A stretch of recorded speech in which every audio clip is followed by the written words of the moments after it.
May I know if this is Miss Amelia? Yes, it's me. And you are? Nice to meet you, Miss Amelia. My name is Henry. I was hired by your father, Mr. Smith, not long ago. He wanted me to keep you away from all of the misshapes and life-threatening dangers that are predicted to happen in the near future. What mishaps? Can you make it more specific? There's something you need to know, Miss Amelia. Your father told me that he has been battling a brain tumor for at least 3 years now. He decided not to tell you about his sickness because making you sad or concerned is the last thing he wants to do. His condition only gets worse as he gets older. Until recently, a flare-up has caused his life to hang on a thread.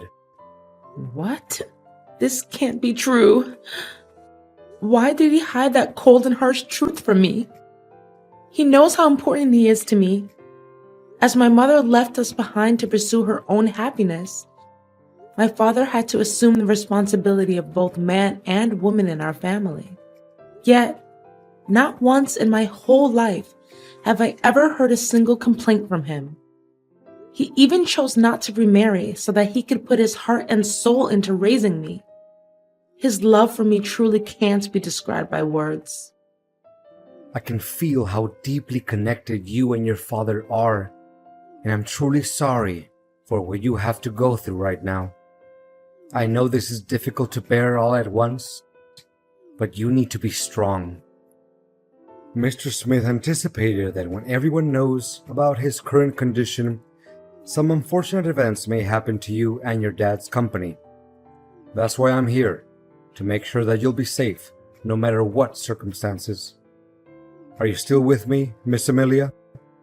Yes, continue where you're at. I'm just gathering my courage, trying to calm down and not crying too much. I know you're a brave girl, Miss Amelia, and your father is always proud of you for that.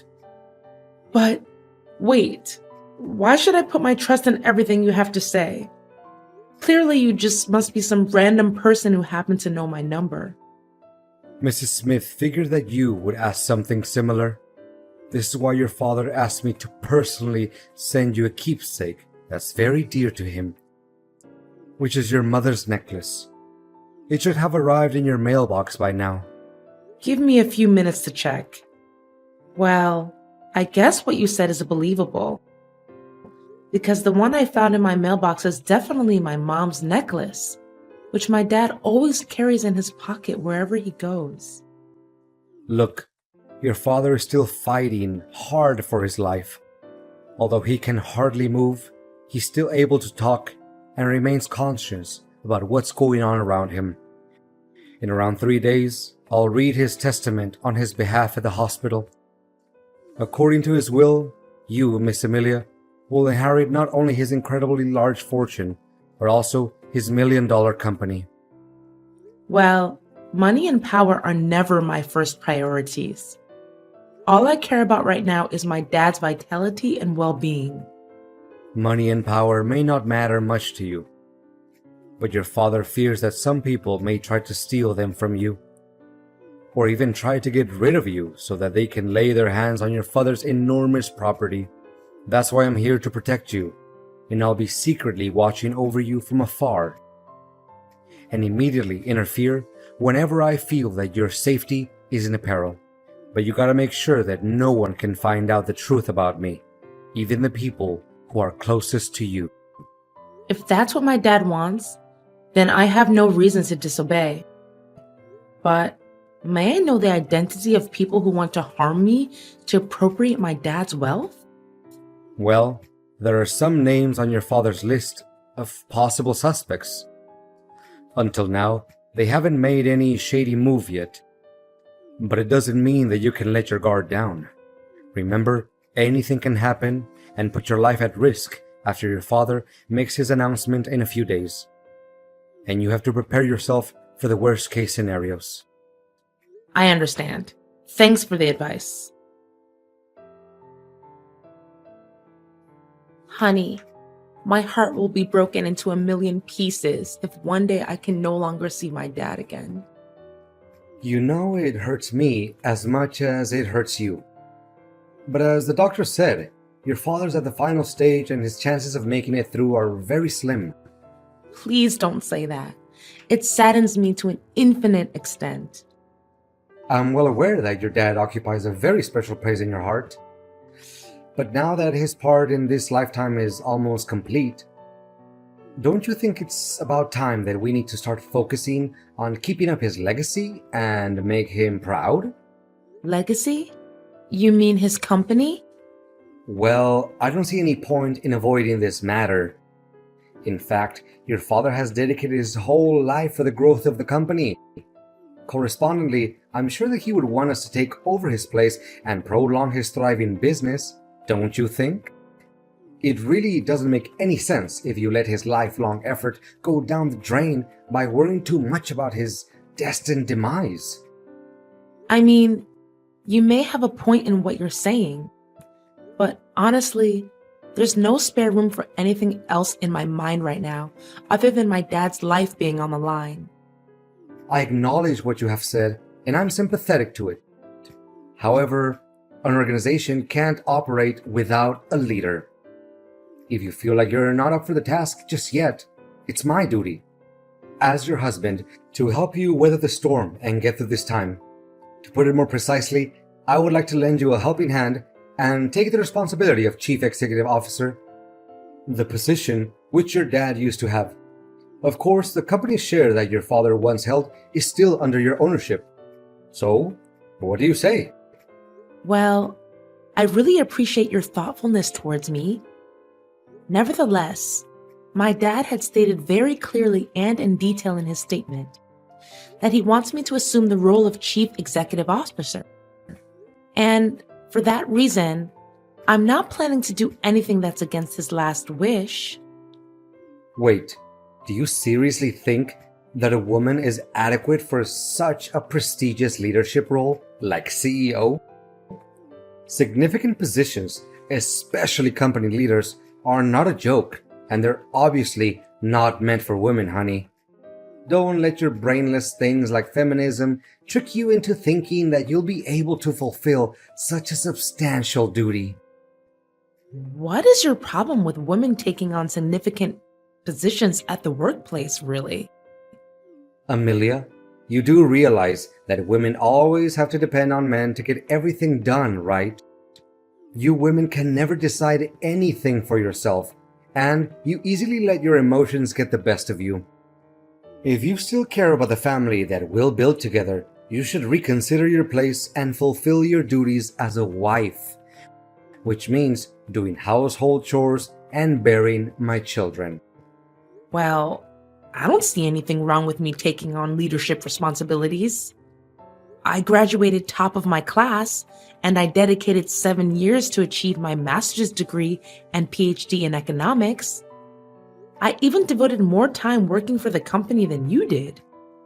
To back up my words, I'd started from the bottom and I made my way to higher positions step by step.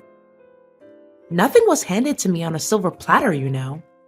I know, but don't you think it's a little weird that the husband works as a subordinate to the wife? Why? I don't see anything that's weird about it. Honey, it's about finding the one that's more suitable for the job. That's all. It has nothing to do with the roles we have in our family. I honestly don't have any clue about why I still have to stick with an inferior job title like sales manager. It's literally nothing compared to your position, which leaves me no choice but feeling unfairly treated. I mean, didn't he take any of my hard work into account? You do realize that to get to the point where you're at now, it takes other people at least 3 years? You had it easy enough and got promoted to manager in only 5 months just because you're my husband. I mean, what will other people say? They may think that I'm nothing but merely a parasite in your family. Not getting the highest position of the company doesn't make you a parasite, William. What's wrong with you all of a sudden? I thought you enjoyed your current job. I did, until I figured out how deceitful your father was. He promised that I would take his place after he retired. Now he swallowed his own words and had you take over the position instead. What? How can you make up such a lie? If my father intended to let you take control of the company, he would have told me about it. He never makes any important decisions without letting me know firsthand. Look, William, I don't want us to fight over this kind of thing. We're family, and being family means helping each other out in times of need, not picking a quarrel with one another over power and inheritance. Let me make it clear to you once and for all. If I don't get to work as the chief executive officer of the company, I demand a divorce as soon as possible. What? How could you say that so easily after our 3 years of marriage? And most important of all, in the toughest time of my life, when I'm about to lose my father? Well, your father doesn't treat me very nicely as well. He let you inherit his position because me and him are not biologically related. Guess once an outsider, always an outsider, right? He never saw me as his son after all. I said it. Let me take over your dad's position, or you can consider that our marriage is over. All right. I'll think long and hard about it. William, you can't believe what happened to me when I was on my way home after Dad's funeral. First, I was nearly hit by a truck while crossing the road. Then, out of nowhere, a flower pot almost fell onto my head. I bent down to tighten up my shoelaces. That was why I didn't get hit. After that, there were some people sawing down a huge tree, and I was nearly crushed by that. It definitely was not a lucky day for me. But where are you now, William? After the funeral ended, you were nowhere to be found. Everyone was so worried and they looked for you everywhere. What a shame to hear all of those unfortunate events. I'm not at home, by the way, and why should I be? What? What are you saying? Well, first of all, now that your father is dead, why should I be around you anymore? After all, it's his fortune and power that I went after in the beginning, not some kind of foolish love between you and I. You're telling me you didn't have any feelings for me in the first place? Not a tiny bit. Do you actually think that I approached you and your family because I fell for you? That's the most ridiculous joke that I've ever heard in my entire life. The only attractive thing about you is your dad's money. But I'm still the one who is in charge of my dad's company, right? How can you be so cocky? Well, not anymore. I now own papers proving that I'm the person who's gonna take over your dad's place as a CEO. He even gave me his shares in the company and every property that he possesses, including the house in which you're living. What? How could it even be possible? That's against the decision that he stated in his testament. There's no way he could do it without my approval. Don't you dare make things up. You know faking legal papers is a serious crime. Why should I be scared of your meaningless threat? My documents certainly comply with the law and regulations. They even contain your own father's handwriting and signature, so how can they be fake? Face the fact that from now on, you'll be officially kicked out of your dad's company and from your own fancy house. However, if you behave well, I'll show some mercy and let you work as a cleaner at the company. I can't believe you can be so ruthless and careless. You make it seem like we were never husband and wife. Like we were nothing but strangers. It seems like you can't comprehend the situation very quickly, can't you? Look, it's over between us, and you'll be served with divorce papers soon enough. What's left for me is to enjoy my victory alongside the true love of my life, Luna. She's the one I'm gonna spend the rest of my life with. What? So you've been cheating on me too? How did I not notice that? In my eyes, you were a dutiful husband and a pious son-in-law to my father. You never came home late. You cooked for us whenever I was busy. You even took great care of my dad during his final days of living. as if he was your own biological dad. How did you change all of a sudden? Well, I didn't change anything. All I did was a little acting to cover my true intention. You don't know how much I had to contain myself from laughing as I saw you were blindly believing in everything I did and said. How could you do this to me? I just can't believe all of this. To think how kind me and my dad were to a jerk like you gives me chills down my spine. Kind? Am I hearing it correctly? Your father treated me like dirt. He didn't even let me take over the position that was rightfully mine all along. And you know what? He even had the nerve to, not just one time, scolded me and embarrassed me in front of my coworkers.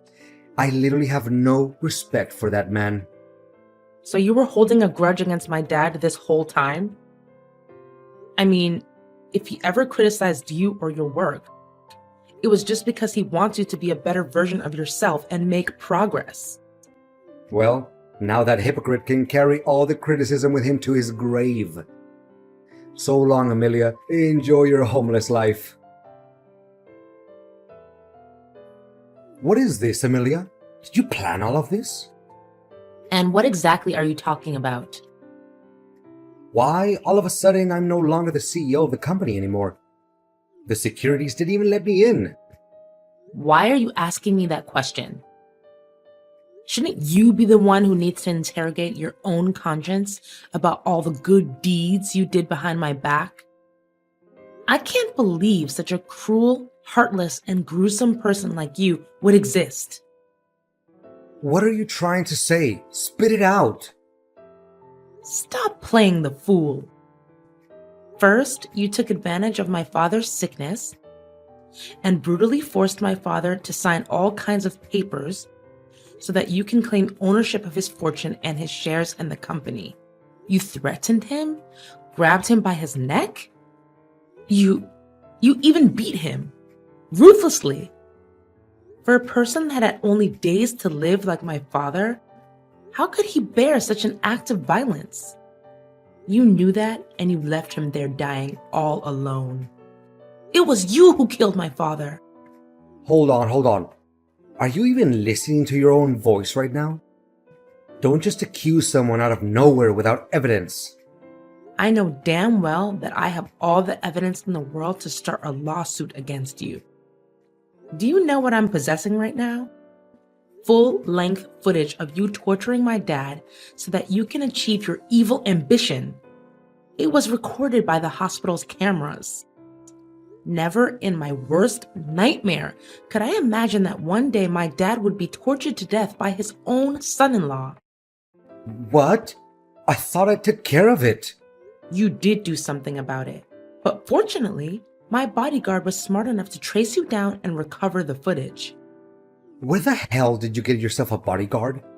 That's just insane. I think what you just said is just a work of your imagination. I mean, you're just talking nonsense to scare me. Not only that, my bodyguard also provided the police with evidence proving how you and your mistress pulled off every scheme you could come up with to murder me so that no one could ever threaten your throne anymore. Honestly, I can't imagine how wicked and cold-blooded you can get in order to seize what you want. Just in the morning, if my bodyguard hadn't tested the food before giving it to me, I would have been poisoned to death. Guess you also bribed the hotel staff, right? Just like every other sin you committed when you were working for my dad, right? You'd better watch your mouth, you wretched. Let me see. Faking receipts, taking bribes, embezzling the company's operating budget, leaking confidential information to other competitors, and not to mention murdering my father and failed attempt to assassinate me? I'm done arguing with an inhumane person like you. If I were in your shoes right now, I would start coming up with any possible reasons to defend myself in front of the court. Oh no, I think a police officer is knocking at my door. What should I do? Please, withdraw your complaint along with the evidence. You can't do this to me. Your days of abusing your power and violence are over, William. Don't ever let me see your face again. As the story got around, my case immediately grabbed the press's attention. The public, especially William's colleagues, were so angry that they even came to William's parents' place to demand justice for me. William fought as hard as he could and came up with every absurd and invalid argument to defend his crimes. However, with all the evidence that my bodyguard secretly helped me gather, I still won the case. Finally, my ex-husband's mask was exposed along with all of the dreadful crimes that he committed for the sake of power and money. William was sentenced to 20 years in prison, and all of his property was confiscated and returned to its rightful owner, which is me, the CEO of my dad's company. Being a competent, talented woman with a solid academic background, the substantial duty of a leader doesn't slow me down at work. In fact, it helps my capacity and qualities stand out, which contributes to fortifying the position at the company. My bodyguard is still doing a great job at protecting me from every danger I could possibly encounter. Well, he's not only my bodyguard anymore, but he's also my best friend, a person who I can share each and every one of my secrets with. And most importantly, he's my future husband.